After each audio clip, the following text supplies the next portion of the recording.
அந்த ஊரில் கடுமையாக மழை பெஞ்சிட்டு இருந்துச்சு. ஊருக்கு நடுவில் ஒரு சின்ன குடிசையில் சுந்தரி பாட்டி 10 வருஷமாக தன்னோட கணவர் இறப்புக்கு அப்புறம் தனிமையில் வாழ்ந்துட்டு வந்தாங்க. அட, பொழுதுபோக்குக்காக நாடகம் பார்க்கலான்னு பார்த்தா எல்லா நாடகத்திலையும் ஒருத்தர் மேலே ஒருத்தர் எப்படி வெறுப்பு காட்டுறது தான் இருக்குது. சரி, டிவி ஆஃப் பண்ணிவிட்டு படுத்து தூங்குவோம், காலையில் 100 நாள் வேலைக்கு போகணும். அடுத்த நாள் காலையிலையும் விடிஞ்சிச்சு. 100 நாள் வேலை முடித்த சுந்தரி பாட்டி கும்பலாக சாப்பிட்லான்னு போய் உக்காந்தாங்க.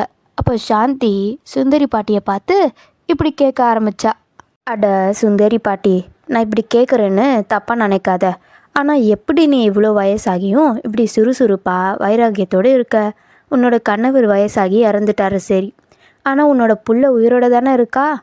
ஆனால் உன்னைய பார்க்க வரதே இல்லையே, அந்த வருத்தம் உனக்கு இல்லையா?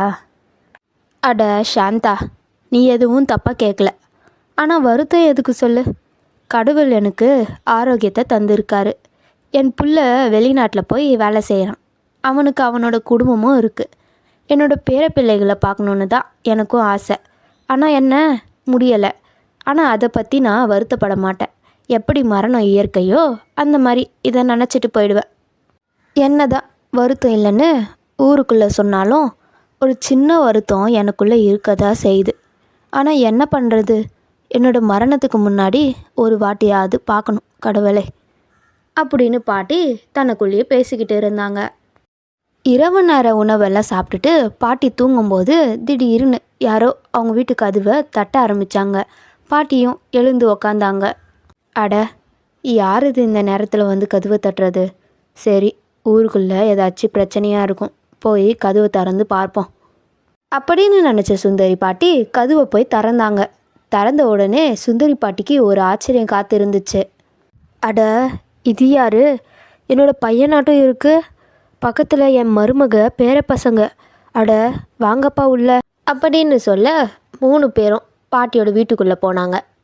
அட அம்மா, ட்ராவல் பண்ணதில் ரொம்ப டயர்டாக இருக்குது. நாங்கள் கொஞ்ச நேரம் படுத்து ஓய்வு எடுக்கிறோம், நீங்களும் படுத்துக்கோங்க அப்படின்னு சுந்தர் சொல்ல எல்லாரும் படுத்து தூங்க ஆரம்பித்தாங்க. அப்போது பாட்டிக்கு இரும்புற சத்தம் கேட்டுக்கிட்டே இருந்துச்சு. அட, இவங்க என்ன இப்படி இரும்புகிறாங்க? சரி, நாளைக்கு காலையில் வயலில் போய் நண்டை பிடிச்சிட்டு வந்து இவங்களுக்கு ரசத்தை வச்சு கொடுக்க வேண்டியது தான். காலையிலையும் விடிஞ்சிச்சு. பாட்டி வயலில் போய் நண்டு பிடிச்சிட்டு வீட்டுக்கும் போனாங்க. பிடிச்ச நண்டை நிறைய பெப்பர் போட்டு செஞ்சு 3 கிண்ணத்தில் ஊற்றி எடுத்துகிட்டு போனாங்க. அப்போ அவங்க மருமக இப்படி சொன்னான். அட, எனக்கு பீஸா பர்கர் ஃப்ரைஸ்ன்னு சாப்பிட்டு இதை சாப்பிடணும்னு நினச்சா பிடிக்கலை. நீங்கள் உங்கள் பையனுக்கு மட்டும் கொடுங்க. என்னத்தான் வைராக்கியத்தோடு பேசினாலும் அவங்க குடிக்கிற நண்டு ரசத்தோட மனம் அவளை ஈர்த்துச்சு. அந்த நண்டோட மனம், அந்த மிளகோட மனம், அந்த பூண்டோட மனம்னு அவளுக்கு நாக்கில் எச்சி ஊறாத குறைதான். அதை பார்த்த பாட்டி அவள் கையில் நண்டு ரசத்தை கொடுத்தாங்க. அவளும் எதுவுமே சொல்லாமல் கையில் வாங்கி குடிக்க ஆரம்பித்தா. என்ன தான் பர்கர் பீஸா சாப்பிட்டாலும் இந்த பாட்டியோட நண்டு ரசம் முன்னாடி நிற்காதுல்ல அப்படின்னு சொல்ல எல்லாரும் சிரிக்க ஆரம்பித்தாங்க.